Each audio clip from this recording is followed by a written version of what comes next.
Hi guys, welcome back to our channel. നമ്മളിപ്പോൾ കണ്ടുകൊണ്ടിരിക്കുന്ന new ഡ്രാമയുടെ next പാർട്ടുമായിട്ടാണ് ഞാൻ നിങ്ങളിലേക്ക് എത്തിയിട്ടുള്ളത്. അപ്പോൾ നമുക്ക് വേഗം വീഡിയോയിലേക്ക് പോകാം.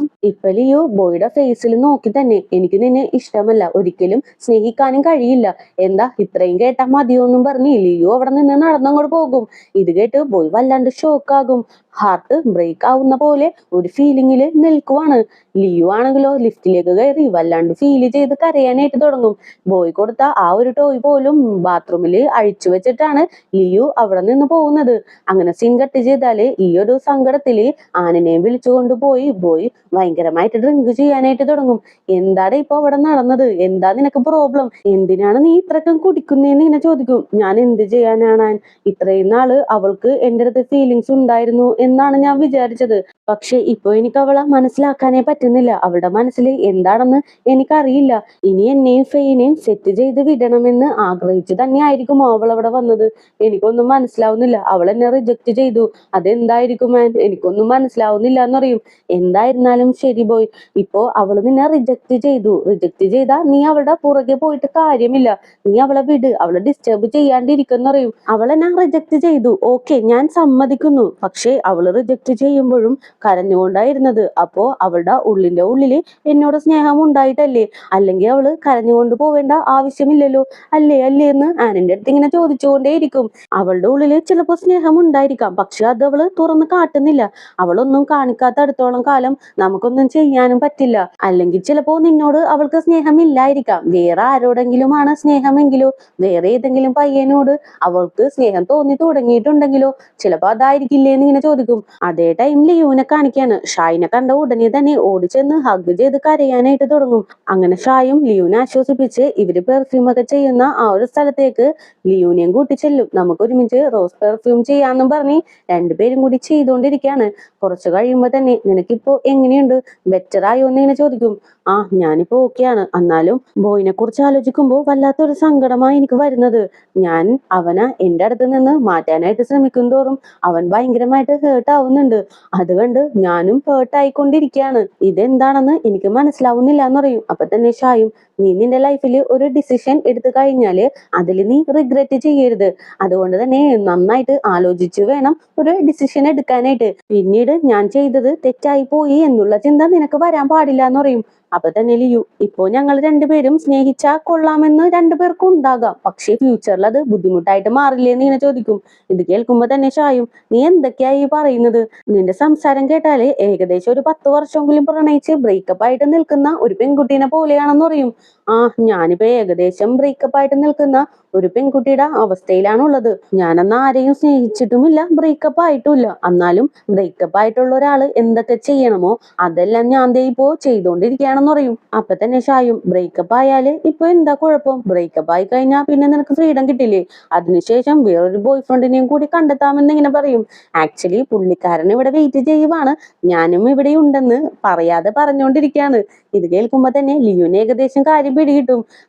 ഞാനിപ്പോ പറഞ്ഞുകൊണ്ടിരിക്കുന്നത് പോലും ബോയിനെ കുറിച്ചാണ്. ഞാനിങ്ങനെ അവനെ കുറിച്ച് പറയും തോറും നിനക്ക് സങ്കടമൊന്നും വരുന്നില്ലേന്ന് ഇങ്ങനെ ചോദിക്കും. ഞാൻ എന്തിനാ വെറുതെ സങ്കടപ്പെടുന്നത്? ഇപ്പോ നമ്മൾ രണ്ടുപേരും റിലേഷൻഷിപ്പിലായി, ബ്രേക്കപ്പ് ആയാൽ പോലും നമുക്കിടയിലുള്ള ഈ ഫ്രണ്ട്ഷിപ്പ്, നമുക്കിടയിലുള്ള ഈ ബോണ്ടിങ് ഒരിക്കലും അവസാനിക്കില്ല. നിനക്ക് എന്ത് സങ്കടം വന്നാലും നിനക്ക് എന്റെ അടുത്ത് ഷെയർ ചെയ്യാനായിട്ട് പറ്റും. എപ്പോഴും ഒരു ഫ്രണ്ടായിട്ട് ഞാൻ നിന്റെ കൂടെ ഉണ്ടാകും. ലവിനേക്കാളും എനിക്ക് ഏറ്റവും കൂടുതൽ ഫീല് തോന്നിയിട്ടുള്ളത് നമുക്കിടയിലുള്ള ഫ്രണ്ട്ഷിപ്പും ഈ ബോണ്ടിങ്ങുമാണ്. അതൊരിക്കലും അവസാനിക്കില്ല എന്ന് പറയും. അപ്പൊ തന്നെ ലിയു, നീ ലവ് ചെയ്യുന്ന ഒരു പെൺകുട്ടി അവളുടെ ബോയ് ഫ്രണ്ടിനെ കുറിച്ച് നിന്റെ അടുത്ത് സംസാരിച്ചോണ്ടിരിക്കുകയാണ്. പക്ഷെ അതെല്ലാം നീ എന്ത് കാഷ്വൽ ആയിട്ടാണ് എടുക്കുന്നത്? നീ എന്തായാലും ഗ്രേറ്റ് ആണെന്ന് പറയും. ലിയു, നിന്റെ ഉള്ളില് എന്തോരം സങ്കടമുണ്ടെന്ന് എനിക്ക് മനസ്സിലാക്കാനായിട്ട് സാധിക്കുന്നുണ്ട്. ശരിക്കും പറഞ്ഞാൽ നിങ്ങൾക്ക് രണ്ടുപേർക്കും പരസ്പരം ഇഷ്ടമാണ്, പക്ഷെ നിനക്ക് ആ ഒരു ഇഷ്ടം അക്സെപ്റ്റ് ചെയ്യാനായിട്ട് പറ്റുന്നില്ല. നിന്നെ മനസ്സിലാക്കാനായിട്ട് അവനും സാധിക്കുന്നില്ല. ഈ ഒരു പ്രോബ്ലങ്ങളെല്ലാം കുറച്ചു നാളത്തേക്ക് മാത്രമാണ്. കുറച്ചു നാൾ കഴിയുമ്പോൾ അവനായിട്ടുള്ള ഒരു പെൺകുട്ടീനെ അവൻ തന്നെ കണ്ടെത്തും. അങ്ങനെ അവൻ ഇതിൽ നിന്ന് മൂവ് ഓൺ ആയിക്കോളും. അതേപോലെ തന്നെ നീ മൂവ് ഓൺ ആവണോന്ന് പറയും. ശരിയാണ് നീ പറഞ്ഞത്. ബോയുടെ ലൈഫിലേക്ക് ഒരു പെൺകുട്ടി കടന്നു വരും, അത് ഫെയ്യ ആയിരിക്കും. ഫെയ്യിനെ പോലെ ഭംഗിയും കഴിവുള്ള ഒരു പെൺകുട്ടി വേറെ എവിടെയും ഇല്ല. ഫെയ്യ ആയിരിക്കും ബോയ്ക്ക് പെർഫെക്റ്റ് മാച്ച് എന്ന് പറയും. ഇത് കേൾക്കുമ്പോ തന്നെ അല്ല ലിയോ, ഇതിനിടയിലേക്ക് ഫെയ്യ എങ്ങനെയാ കടന്നു വന്നത്? നിങ്ങളുടെ ഇടയിലേക്ക് എപ്പോഴാ ഫെയ് വന്നേന്ന് ഇങ്ങനെ ചോദിക്കും. ആക്ച്വലി ലിയോ എല്ലാ കാര്യവും ഷായുടെ അടുത്ത് തുറന്നു പറഞ്ഞിട്ടില്ല. അതിന്റെ കൺഫ്യൂഷൻ മൊത്തം ഷായുടെ അടുത്തുണ്ട്. ഇതിങ്ങനെ തുറന്നു പറയാനായിട്ട് വരുമ്പോ തന്നെ പെട്ടെന്ന് ആനിന്റെ അടുത്ത് നിന്ന് കോള് വരും. നിന്റെ കയ്യില് ബോയുടെ അമ്മയുടെ നമ്പർ ഉണ്ടോ? ഉണ്ടെങ്കിൽ പെട്ടെന്ന് തരാനായിട്ട് പറയും. ആ നമ്പറൊക്കെ ഉണ്ട്, ഞാൻ തരാം. എന്നാലും എന്തിനാ ഇപ്പോ അമ്മയുടെ നമ്പർ എന്ന് ഇങ്ങനെ ചോദിക്കും. ലിയോ അവൻ ബാറിൽ കിടന്ന് ഭയങ്കരമായിട്ട് പ്രശ്നം ഉണ്ടാക്കി. അതിന്റെ പേരിൽ ഇപ്പോ പോലീസ് സ്റ്റേഷനിലാണെന്ന് പറയും. എന്ത് പോലീസ് സ്റ്റേഷനിലോ? എന്തായാലും ആന്റിയുടെ നമ്പർ ഞാൻ അയച്ചു തരാം, ഞാനും അങ്ങോട്ടേക്ക് എത്താന്നും പറഞ്ഞ് ഫോണിലൂടെ. എന്നാലും എന്താ അവിടെ നടന്നേന്ന് ഇങ്ങനെ ചോദിക്കും. ആക്ച്വലി ലിയോ, നീ അവനെ റിജക്ട് ചെയ്ത കാര്യം സീനിയേഴ്സ് എല്ലാവരും തന്നെ അറിഞ്ഞു. അതിലൊരു സീനിയർ വല്ലാണ്ട് കുടിച്ച് ബോയുടെ അടുത്തേക്ക് വന്നു എന്നും പറഞ്ഞ് നടന്ന കാര്യം നമ്മളിപ്പോ കാണിക്കാണ്. പുള്ളിക്കാരൻ നേരെ ബോയുടെ അടുത്തേക്ക് വരും. ബോയ്, നിന്നെ ആ ലിയോ റിജക്ട് ചെയ്തല്ലേ, എനിക്ക് നിന്നെ ആശ്വസിപ്പിക്കണോന്നും പറഞ്ഞിട്ട് ലിയോനെ പറ്റി കുറ്റം പറയാനായിട്ട് തുടങ്ങും. അവൾ എന്തു കോലമാണ്, നേരത്തെ പഠിച്ച സ്കൂളിലുള്ള പയ്യന്മാരൊന്നും അവളുടെ ഫേസിലേക്ക് പോലും നോക്കില്ല. അതിന്റെ സങ്കടത്തിലാണ് അവള് മൊത്തം പ്ലാസ്റ്റിക് സർജറി ചെയ്ത് വന്നത്. അത്രയ്ക്കും അഗ്ലി ആയിട്ടുള്ള അവളാ നീ പ്രപ്പോസ് ചെയ്തപ്പോ അവള് നിന്നെ റിജക്ട് ചെയ്തിരിക്കുന്നു. അത്രക്ക് എന്തർഹതയാ അവൾക്കുള്ളത്? എന്തായാലും പോട്ടെ, അവൾ അങ്ങോട്ട് കളഞ്ഞേക്ക്. നിനക്ക് മാച്ച് ഫെയ്യാണ്. ഫെയ്യിനെ കാണാനായിട്ട് എന്ത് ഭംഗിയും ക്യൂട്ടും എന്ത് കഴിവുമാണ്. നിങ്ങൾ രണ്ടുപേരുമായിരിക്കും പെർഫെക്റ്റ് കപ്പിൾസ്. അതുകൊണ്ട് നീ ഫെയ്യിനെ അങ്ങോട്ട് ഡേറ്റ് ചെയ്യുന്ന പറയും. അല്ല ലിയൂന് എന്താ കുഴപ്പം? അവള് എന്നെ റിജക്ട് ചെയ്താല് എന്താ പ്രശ്നം? അവൾക്ക് എന്താ അർഹതയാ ഇല്ലാതെന്ന് ബോയ് തിരിച്ച് ആ സീനിയറിന്റെ അടുത്ത് ചോദിക്കും. അവൾക്ക് ശരിക്കും അർഹതയേ ഇല്ല. ആ പ്ലാസ്റ്റിക് സർജറി ചെയ്ത അഗ്ലി ഫേസിന്റെ അടുത്ത് ഇത്രയും ഹാൻസം ആയിട്ടുള്ള പയ്യൻ ചെന്ന് പ്രപ്പോസ് ചെയ്തിട്ട് അവള് റിജക്ട് ചെയ്തേക്കുന്നു. അവള് ശരിക്കും അഹങ്കാരിയാണ്. നീ എന്തായാലും അവൾ അങ്ങോട്ട് കള. നീ പോയി ഫെയ്യിനെ ഡേറ്റ് ചെയ്യും, നിനക്ക് അവളുണ്ടാവും എന്ന് പറയും. ഇത് കേൾക്കുമ്പോ തന്നെ ബോയ്ക്ക് വല്ലാതെ ദേഷ്യമൊക്കെ വരും. ലിയുവിനെ നീ എന്തിനാണ് ഇത്രക്ക് താഴ്ത്തി സംസാരിക്കുന്നത്? അവള് പ്ലാസ്റ്റിക് സർജറി ചെയ്താ നിനക്ക് എന്താ പ്രോബ്ലം? അതൊക്കെ അവളുടെ പേഴ്സണൽ ഇഷ്യൂസ് അല്ലേ, അത് അവള് നോക്കിക്കോളും. അവൾ അത്രക്ക് താഴ്ത്തി നീ ഒന്ന് സംസാരിക്കാൻ നിക്കണ്ടെന്ന് പറഞ്ഞ് ഭയങ്കരമായിട്ട് ഒച്ച വെക്കും. ഇത് കേൾക്കുമ്പോ സീനിയറിനും ഇഷ്ടപ്പെടില്ല. എന്താടാ ലിയുവിനെ പറ്റി പറഞ്ഞാ നിനക്ക് ഇത്രക്ക് സങ്കടം? നിന്റെ ആരാടാ അവള്? അവളെ പറ്റി പറഞ്ഞാ നീ എന്നെ തല്ലുവോ? അങ്ങനെയാണെങ്കിൽ തല്ലടാന്ന് പറഞ്ഞിട്ട് അയാള് നമ്മുടെ ബോയിനെ തല്ലാനായിട്ട് തുടങ്ങും. അങ്ങനെ രണ്ടുപേരും ഭയങ്കരമായിട്ട് ഫൈറ്റ് ചെയ്യും. ഈ ഒരു സംഭവങ്ങള് നടക്കുമ്പോഴെല്ലാം മാർക്ക് അവിടെയുണ്ട്. അതുകൊണ്ട് തന്നെ പുള്ളിക്കാരൻ അതെല്ലാം വീഡിയോ ആയിട്ട് എടുത്തും വെക്കും. അങ്ങനെ സീൻ കട്ട് ചെയ്താല് ലിയോയും ഷായും കൂടി നേരെ പോലീസ് സ്റ്റേഷനിലേക്ക് വരും. ബോയ് ഇപ്പോ എവിടെയാണ്? എന്താ ഇവിടുത്തെ അവസ്ഥയെന്ന് ഇങ്ങനെ ചോദിക്കും. അവനകത്തുണ്ട്, ആർഗ്യുമെന്റ് നടന്നുകൊണ്ടിരിക്കുകയാണ്. നീ ആന്റിക്ക് കോള് ചെയ്തോന്ന് ഇങ്ങനെ ചോദിക്കും. ഞാൻ കോള് ചെയ്തായിരുന്നു, ആന്റിയും കൂടെ വന്നോണ്ടിരിക്കാന്ന് പറയും. അപ്പൊ തന്നെ ഷായും, അങ്ങനെയാണെങ്കിൽ നിങ്ങൾ രണ്ടുപേരും കൂടി അകത്തേക്ക് പോയിരുന്നു, വിസ്ലിന്റെ വരുമ്പോ ഞാൻ കൂട്ടിക്കൊണ്ട് വന്നോളാന്ന് പറയും. ഓക്കെ എന്നും പറഞ്ഞ് ആനും ലിയും കൂടി നേരെ അകത്തേക്ക് പോകും. അതേ ടൈം അകത്താണെങ്കിലോ ആ പോലീസുകാരൻ രണ്ടുപേരെയും പിടിച്ചിരുത്തി, നിങ്ങൾ രണ്ടുപേരും ഒരേ കോളേജിലുള്ളവരാണ്, അതുകൊണ്ട് തന്നെ പരസ്പരം പറഞ്ഞു തീർക്കാൻ പറ്റുമെങ്കിൽ തീർക്കാനായിട്ട് പറയും. അപ്പൊ തന്നെ സീനിയർ, അങ്ങനെയാണെങ്കിൽ അവൻ എന്റെ അടുത്ത് മാപ്പ് പറയട്ടെ, മാപ്പ് പറഞ്ഞാൽ ഞാൻ കേസ് പിൻവലിക്കാം, അല്ലെങ്കിൽ ഞാൻ ഈ കേസുമായിട്ട് മുന്നോട്ട് പോകുമെന്ന് പറയും. അപ്പൊ തന്നെ പോയും, ഞാൻ എന്തായാലും ഇവന്റെ അടുത്ത് മാപ്പൊന്നും പറയാൻ പോകുന്നില്ല, ഇവന് ഒരു ഭ്രാന്തനാണ്, എല്ലാ പ്രോബ്ലവും തുടങ്ങി വെച്ചത് ഇവനാണെന്ന് പറയും. ഇത് കേൾക്കുമ്പോ സീനിയറിന് ഭ്രാന്ത് കയറി. എന്താടാ ഞാൻ ഭ്രാന്തനാണെന്നോ?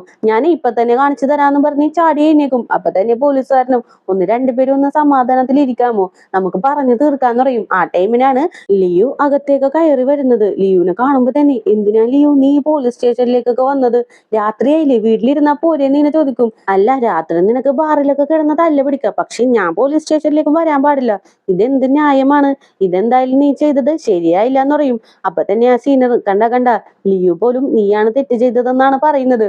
എന്തായാലും നീ എന്റെ അടുത്ത് മാപ്പ് പറ, എന്നാലേ ഞാൻ കേസ് പിൻവലിക്കൂളൂ എന്ന് പറയും. ഇത് കേൾക്കുമ്പോ തന്നെ ലിയുവിന് ദേഷ്യം കയറും. അല്ല ബോയ് എന്തിന് നിന്റെ അടുത്ത് മാപ്പ് പറയണം? ബോയ് നിന്നെ തല്ലി, അതൊക്കെ ഓക്കെ, അത് തെറ്റാണ്. എന്നാലും അവൻ നിന്നെ തല്ലാനായിട്ടുള്ള റീസൺ എന്താണ്? അപ്പോ നീയല്ലേ എന്റെ അടുത്ത് മാപ്പ് പറയേണ്ടത്. നീ എന്റെ അടുത്ത് ആദ്യം മാപ്പ് പറ. നീ എന്നെ പറ്റി എന്തൊക്കെയാ അവിടെ വെച്ച് പറഞ്ഞത്? അപ്പോ നീ എന്റെ അടുത്ത് മാപ്പ് പറയേണ്ടേ? അല്ല, ഇതിനെല്ലാം തെളിവില്ലാണ്ടാണ് ഞാൻ സംസാരിക്കുന്നതെന്ന് നീ വിചാരിക്കണ്ട. എല്ലാ തെളിവും എന്റെ കയ്യിലുണ്ടെന്നും പറഞ്ഞ് മാർക്ക് ഷൂട്ട് ചെയ്ത ആ വീഡിയോ എടുത്ത് പോലീസുകാരനെ കാണിച്ചു കൊടുക്കും. പോലീസുകാരനും ആ വീഡിയോ കണ്ട്. അപ്പോ സീനിയർ, നീയാണ് ആദ്യം ആ പയ്യനെ തല്ലിയത്, അപ്പോ അവനല്ലേ നിന്റെ പേർക്ക് കേസ് കൊടുക്കേണ്ടത്, അവൻ എന്തായാലും തീരുമാനിക്കട്ടെ എന്ന് പറയും. അപ്പൊ തന്നെ ലിയു, എനിക്ക് സീനിയറിന്റെ അടുത്തൊന്ന് സംസാരിക്കണം. അല്ല, ഞാൻ പ്ലാസ്റ്റിക് സർജറി ചെയ്താലും ചെയ്തില്ലെങ്കിലും നിങ്ങൾക്ക് എന്താ പ്രോബ്ലം? നിങ്ങൾ എന്തിനാണ് എന്റെ ലൈഫിൽ ഇടപെടുന്നത്? ഞാൻ പ്ലാസ്റ്റിക് സർജറി ചെയ്തത് കൊണ്ട് എനിക്കൊരു പയ്യനെ റിജക്ട് ചെയ്യാനായിട്ട് പാടില്ലേ? പ്ലാസ്റ്റിക് സർജറി ചെയ്താലും ചെയ്തില്ലെങ്കിലും ആരെ ലവ് ചെയ്യണം, ലവ് ചെയ്യണ്ട, ആരുടെ കൂടെ ലൈഫ് ലോങ് ജീവിക്കണമെന്ന് മുഴുവനായിട്ടും ഡിസൈഡ് ചെയ്യുന്നത് ഞാനാണ്. എന്റെ ലൈഫിൽ എന്ത് ചെയ്യണമെന്ന് എല്ലാം ഡിസൈഡ് ചെയ്യുന്നത് ഞാനാണ്. അതിൽ നീ ഒന്നും ഇടപെടാനായിട്ട് വരാൻ പാടില്ല എന്ന് പറയും. അപ്പൊ തന്നെ ആ പോലീസുകാരനും, ആ പെൺകുട്ടി പറഞ്ഞതെല്ലാം കറക്റ്റ് ആയിട്ടുള്ള കാര്യമാണ്, ഇതിനെന്താ നീ മറുപടി ഒന്നും കൊടുക്കുന്നില്ലേ എന്ന് ഇങ്ങനെ ചോദിക്കും. സീനിയറിനാണെങ്കിലോ ഒന്നും മിണ്ടാനായിട്ട് പറ്റുന്നില്ല. അപ്പൊ തന്നെ പോയും, ഇപ്പോ സീനിയർ ലിയുവിന്റെ അടുത്ത് മാപ്പ് പറയണം. അങ്ങനെ ലിയുവിന്റെ അടുത്ത് സീനിയർ മാപ്പ് പറഞ്ഞാ സീനിയറിനെ തല്ലിയതിന് വേണ്ടിയിട്ട് ഞാനും സീനിയറിന്റെ അടുത്ത് മാപ്പ് പറയും.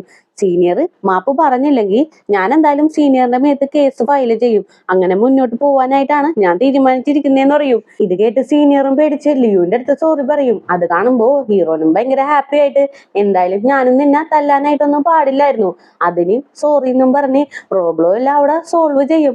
ആ ടൈമിനാണ് മിസ് ലിൻഡ അകത്തേക്ക് കയറി വരുന്നത്. എന്താ ഇവിടെ പ്രോബ്ലം? ബോയ്, നിന്നെ ഞാൻ ബെയിലിൽ എടുക്കണോന്ന് ഇങ്ങനെ ചോദിക്കും. വേണ്ട വേണ്ട, ഇപ്പൊ ഇവിടെയുള്ള പ്രോബ്ലം എല്ലാം പോയി, വാ നമുക്ക് പോവാന്നും പറഞ്ഞ് എല്ലാവരും കൂടി പുറത്തേക്ക് ഇറങ്ങും. ആ ടൈമിന് പോയും, സോറി ഞാൻ കാരണം നീ ഈ പോലീസ് സ്റ്റേഷനിലേക്ക് വരേണ്ടി വന്നു എന്ന് പറയും. അതൊന്നും കുഴപ്പമില്ല, നെക്സ്റ്റ് ടൈം അധികം കുടിക്കാണ്ട് ഞാൻ നോക്കിക്കോളാം. പിന്നെ ഇങ്ങോട്ടേക്ക് വന്നത് കൊണ്ട് ലിയോ നിന്നെ ചീത്ത പറഞ്ഞത് ഞാൻ കണ്ടു. എന്തായാലും ഞാൻ ഭയങ്കര ഹാപ്പിയാണ്. നൈറ്റ് പോയിട്ട് ഈ കാര്യം ഓർത്ത് ഞാൻ ഹാപ്പി ആയിട്ട് കിടന്നുറങ്ങുമെന്നും പറഞ്ഞ് ആന അവിടെ നിന്ന് നടന്നങ്ങോട്ട് പോകും. അങ്ങനെ പോയി നേരെ ലിയോന്റെ അടുത്തേക്ക് ചെല്ലും. ഞാൻ നിനക്ക് പ്രോമിസ് ചെയ്ത് തന്നതാണ് ആരെയും തല്ലില്ല എന്ന്, പക്ഷെ ഇന്ന് ഞാൻ ആ പ്രോമിസ് ബ്രേക്ക് ചെയ്തു എന്ന് പറയും. എന്നെ പറ്റി സീനിയർ അനാവശ്യം പറഞ്ഞത് കൊണ്ടല്ലേ നീ അവനെ തല്ലിയത്, എന്തായാലും അതൊരു കുഴപ്പമല്ല എന്ന് പറയും. ആ ലിയോ, അവൻ നിന്നെ പറ്റി ഒരുപാട് അനാവശ്യം പറഞ്ഞു, അധിക നേരം കേട്ട് നിൽക്കാനായിട്ട് എനിക്ക് സാധിച്ചില്ല, അപ്പോ എന്റെ കൺട്രോൾ പോയി, അതുകൊണ്ടാണ് ഞാൻ അടിച്ചെന്ന് ബോയും ഇങ്ങനെ പറഞ്ഞുകൊണ്ടിരിക്കും. അപ്പൊ തന്നെ ലിയോ, ഇപ്പൊ നിനക്ക് മനസ്സിലായില്ലേ, നമ്മൾ രണ്ടുപേരും കൂടി എന്തൊക്കെ പ്രോബ്ലം സോൾവ് ചെയ്യാൻ ശ്രമിച്ചാലും അവസാനം ഇങ്ങനെ വലിയൊരു പ്രോബ്ലം ആയിട്ട് മാറും. അതുകൊണ്ടാണ് ഞാൻ പറഞ്ഞത് നമ്മൾ തമ്മിൽ ഒരുമിക്കാൻ പാടില്ല എന്ന്. ഇപ്പൊ നിനക്ക് കാര്യം എന്താണെന്ന് മനസ്സിലായില്ലേ എന്ന് ഇങ്ങനെ ചോദിക്കും. ഇത് കേൾക്കുമ്പോ ബോയ്ക്കൊന്നും മനസ്സിലാവുന്നില്ല. എന്തുകൊണ്ടായിരിക്കും അവൾ ഇങ്ങനെ പറയുന്നത്? എന്താണ് ഇവൾക്ക് ഇത്ര പെട്ടെന്നൊരു മാറ്റം എന്നുള്ള രീതിയിൽ നിൽക്കാണ്. ആ ടൈമിന് പെട്ടെന്ന് മിസ് ലിൻഡ ഇവരുടെ അടുത്തേക്ക് വരും. ലിയു, എനിക്ക് നിന്റെ അടുത്ത് കുറച്ച് സംസാരിക്കാനായിട്ടുണ്ട്. ബോയ്, നീ എന്തായാലും ഷായുടെ കൂടെ അപ്പാർട്ട്മെന്റിലേക്ക് പോയിക്കോന്ന് പറയും. ആ ഓക്കെ എന്നും പറഞ്ഞ് ബോയും ഷായും കൂടി അവിടെ നിന്ന് അങ്ങോട്ട് പോകും. അങ്ങനെ നടന്നു പോകുമ്പോ ഷായ ആണെങ്കിലോ, എന്തുകൊണ്ടാണ് നിന്നെ ലിയു റിജക്ട് ചെയ്യുന്നതെന്ന് നിനക്കറിയാമോ എന്ന് ഇങ്ങനെ ചോദിക്കും. എനിക്കറിയാം, നീ എക്സ്പ്ലെയിൻ ചെയ്ത് തരേണ്ട ആവശ്യമൊന്നും ഇല്ലാന്ന് പറയും. എന്നാലും ആവശ്യമുണ്ട്, അതിനൊരു റീസൺ ഉണ്ടെന്ന് പറഞ്ഞു തുടങ്ങുമ്പോ തന്നെ ബോയ് ആണെങ്കിലോ അതൊന്നും കേൾക്കാനും നിൽക്കുന്നില്ല. എളുപ്പം കയറി വണ്ടി എടുക്കുന്ന പറഞ്ഞ് കാറിലേക്ക് കയറിയിരിക്കും. ഓ, ഇവന് തലക്കടി കൊണ്ട് വട്ടായെന്നാ തോന്നുന്നത്. ഞാൻ പറഞ്ഞു വരുന്നത് എന്താണെന്ന് കേൾക്കാൻ പോലും ഉള്ള ക്ഷമ അവനില്ല. പിന്നെ ഞാൻ എന്തിനാണ് ഇനി അവനെ പറഞ്ഞ് മനസ്സിലാക്കുന്നതെന്നും പറഞ്ഞിട്ട് വണ്ടിയും എടുത്ത് അവിടെ നിന്ന് പോകും. അതേ ടൈം ലിയു ലിൻഡയും കൂടി ഒരു റെസ്റ്റോറന്റിലേക്ക് ചെന്നിരുന്ന് സംസാരിക്കാനായിട്ട് തുടങ്ങും.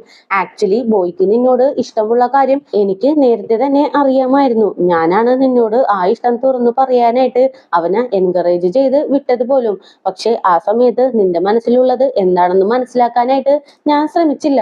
അതുകൊണ്ടാണ് ഇത്രയും പ്രോബ്ലം ഇവിടെ നടന്നത്. എല്ലാത്തിനും കുറ്റക്കാരി ഞാനാണ്. നീ എന്റെ അടുത്ത് ക്ഷമിക്കുമോളെന്ന് പറയും. വേണ്ട ആന്റി എന്റെ അടുത്ത് ക്ഷമയൊന്നും ചോദിക്കണ്ട. ആക്ച്വലി എനിക്കും ബോയിനെ ഒരുപാട് ഇഷ്ടമാണെന്ന് പറയും. നിനക്ക് ഇഷ്ടമാണോ? എന്നിട്ടും നീ എന്തിനാണ് അവനെ റിജക്ട് ചെയ്തതെന്ന് ഞാൻ ചോദിക്കും.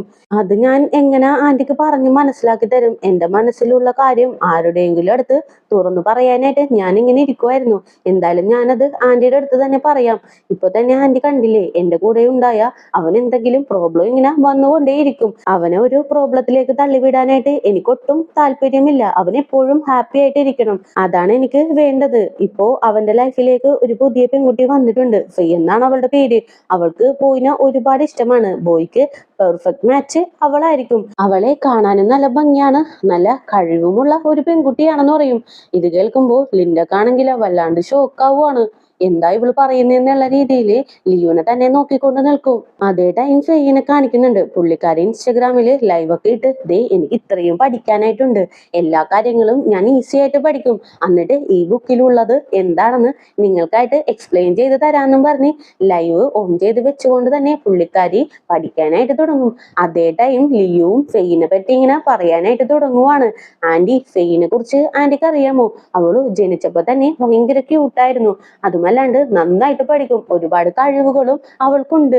എന്തായാലും ബോയ്ക്ക് പെർഫെക്റ്റ് മാച്ച് ഫെയ് ആയിരിക്കും. ഇത് മനസ്സിലാക്കിയിട്ടാണ് ഞാൻ ബോയിൽ നിന്ന് അകലം പാലിച്ച് നിൽക്കുന്നതെന്ന് ഇങ്ങനെ പറയും. ഇത് കേൾക്കുമ്പോൾ ലിൻഡയും ലിയു, നീ എന്ത് കണ്ടിട്ടാണ് അവര് രണ്ടുപേരും പെർഫെക്റ്റ് മാച്ച് ആണെന്ന് ഇങ്ങനെ പറഞ്ഞുകൊണ്ടിരിക്കുന്നത്? നീ എന്റെ കാര്യം തന്നെ ഒന്ന് ആലോചിച്ച് നോക്ക്. ഞാനും ബോയുടെ പപ്പയും ഡേറ്റ് ചെയ്തുകൊണ്ടിരിക്കുമ്പോൾ ചുറ്റുമുള്ളവരെല്ലാവരും നിങ്ങൾ രണ്ടുപേരും പെർഫെക്റ്റ് മാച്ച് ആണ്, പെർഫെക്റ്റ് കപ്പിളാണ്, നിങ്ങൾ നല്ല രീതിക്ക് പോകുന്നൊക്കെ പറഞ്ഞത്. പക്ഷെ ഞങ്ങൾ നിൽക്കുന്ന നിൽപ്പ് നീ കാണുന്നില്ലേ? ഇതേപോലെ തന്നെ പെർഫെക്റ്റ് മാച്ച് ആണെന്നും പറഞ്ഞ് നീ ഫെയ്യുമായിട്ട് ബോയിനെ ചേർത്ത് വെച്ചു. ഓക്കെ, അത് കഴിയുമ്പോൾ ഇതേപോലെ പിരിഞ്ഞു പോയാ നീ എന്ത് ചെയ്യും? ലിയു, നീ ഒരു കാര്യം മനസ്സിലാക്കണം, പെർഫെക്റ്റ് മാച്ച് എന്ന് പറയുന്നത് തന്നെ ഈ ലോകത്തില്ല. ആരും പെർഫെക്റ്റ് അല്ല, അവരുടെ ഉള്ളില് എന്തെങ്കിലും പ്രോബ്ലം ഉണ്ടായിരിക്കും. നീ ഇപ്പൊ പറയുന്നുണ്ടല്ലോ ഫെയ് ഭയങ്കര പെർഫെക്റ്റ് ആണ്, എന്തൊക്കെ വന്നാലും നീ ഒന്ന് ചിന്തിക്കണം, അവള് ഒരു ഹ്യൂമൻ ആണ്. ഒരു ഹ്യൂമന് ഒരിക്കലും എപ്പോഴും പെർഫെക്റ്റ് ആയിട്ടൊന്നും ഇരിക്കാൻ പറ്റില്ല. അവളുടെ ഉള്ളിലും എന്തെങ്കിലും ഒരു പ്രോബ്ലം ഉണ്ടാകും. ആ ഒരു പ്രശ്നം ബോയ്ക്ക് ഇഷ്ടപ്പെട്ടില്ലെങ്കിൽ അവരുടെ ലൈഫ് തന്നെ ഇല്ലാണ്ടാവില്ലേ? അതിനേലും നല്ലത് പരസ്പരം മനസ്സിലാക്കി മുന്നോട്ട് പോകുന്നതല്ലേ? ഇത് നീ ഒന്ന് ചിന്തിച്ച് നോക്കാനായിട്ട് പറയും. ഇത് കേൾക്കുമ്പോഴാണ് ലിയുനും ചെറിയ ബോധമൊക്കെ വരുന്നത്. അങ്ങനെ ഇരുന്ന് ആലോചിക്കാനായിട്ട് തുടങ്ങും. അതേ ടൈം ഫെയ്യിനെ കാണിക്കുന്നുണ്ട്. ഇപ്പൊ പുള്ളിക്കാരിയുടെ ലൈവ് ഒക്കെ ഓഫാക്കി ഞാൻ ഉറങ്ങാൻ പോവാണെന്നും പറഞ്ഞ് നേരെ വെയിങ് നിശ്ചയത്തിലേക്ക് കയറി നിൽക്കും. അതില് ഫെയ്യുടെ വെയിറ്റ് 47 കിലോ ആയിട്ടാണ് കാണിക്കുന്നത്. ഇത് കാണുമ്പോ തന്നെ ഫെയ് ഭയങ്കര ഷോക്കാകും. ഇവളുടെ ഒരു ഐഡിയൽ വെയിറ്റ് എന്ന് പറയുന്നത് 45 കിലോയാണ്, അതിന് മുകളിലേക്ക് വരാനേ പാടില്ല. അത് കാണുമ്പോ തന്നെ ഫെയ്ക്ക് വല്ലാണ്ട് ദേഷ്യം കയറി നേരെ ബാത്റൂമിലേക്ക് കയറി നിൽക്കും. അങ്ങനെ അവളുടെ ബ്രഷ് എടുത്ത് അത് തിരിച്ചു പിടിച്ച് വായിലേക്ക് ഇട്ട് ഭയങ്കരമായിട്ട് വൊമിറ്റ് ചെയ്യാനായിട്ട് തുടങ്ങും. ഇപ്പൊ കഴിച്ചതല്ല അങ്ങനെ ഇരുന്ന് ഫെയ് വൊമിറ്റ് ചെയ്തുകൊണ്ടിരിക്കുകയാണ്. അങ്ങനെ അവളുടെ റൂമിലേക്ക് ഫോക്കസ് ചെയ്യുന്നുണ്ട്. അവള് ലൈവ് സ്ട്രീം ചെയ്യുന്ന ആ റൂം മൊത്തം ഭയങ്കര പെർഫെക്റ്റ് ആണ്, എല്ലാം അടുക്കി പെറുക്കി വെച്ച് ഒരുപാട് ഭംഗിയുള്ള കാര്യങ്ങളൊക്കെ ആ റൂമിൽ വെച്ചിട്ടുണ്ട്. അങ്ങനെ തന്നെ സൂം ഔട്ട് ചെയ്യുമ്പോൾ ആ റൂം ഒഴിച്ച് ബാക്കിയുള്ള എല്ലാ റൂമും ഭയങ്കര കച്ചറ പിച്ചറയായിട്ട് കിടക്കുവാണ്. ഹീറോന്റെ അമ്മ പറഞ്ഞ പോലെ തന്നെ ഫെയ് ഒട്ടും പെർഫെക്റ്റ് അല്ലാന്ന് നമുക്കിപ്പോ കാണിച്ചു തരുന്നുണ്ട്. എന്തായാലും ഇതോടുകൂടി തന്നെ ഇന്നത്തെ പാർട്ടും കൂടി ഞാൻ അവസാനിപ്പിക്കുകയാണ്. നെക്സ്റ്റ് ഇതിന്റെ പാർട്ടുമായിട്ട് നെക്സ്റ്റ് വീക്ക് വരുന്നതായിരിക്കും. അപ്പോൾ പുതിയ കൂട്ടുകാരെങ്കിലും നമ്മുടെ ഈ ചാനൽ വിസിറ്റ് ചെയ്തിട്ടുണ്ടെങ്കിൽ സബ്സ്ക്രൈബ് ചെയ്ത് കൂടെയുള്ള ബെല്ലൈക്കണും കൂടി എനേബിൾ ചെയ്ത് വെച്ചേക്കുക. കൂടെ തന്നെ വീഡിയോക്ക് ഒരു ലൈക്കും വീഡിയോനെ കുറിച്ചുള്ള അഭിപ്രായങ്ങൾ കമന്റിലൂടെയും അറിയിച്ച് ഞങ്ങളെ സപ്പോർട്ട് ചെയ്യുക. അപ്പോൾ നെക്സ്റ്റ് പാർട്ടുമായിട്ട് വരുന്നവരേക്കും tata bye bye, see U.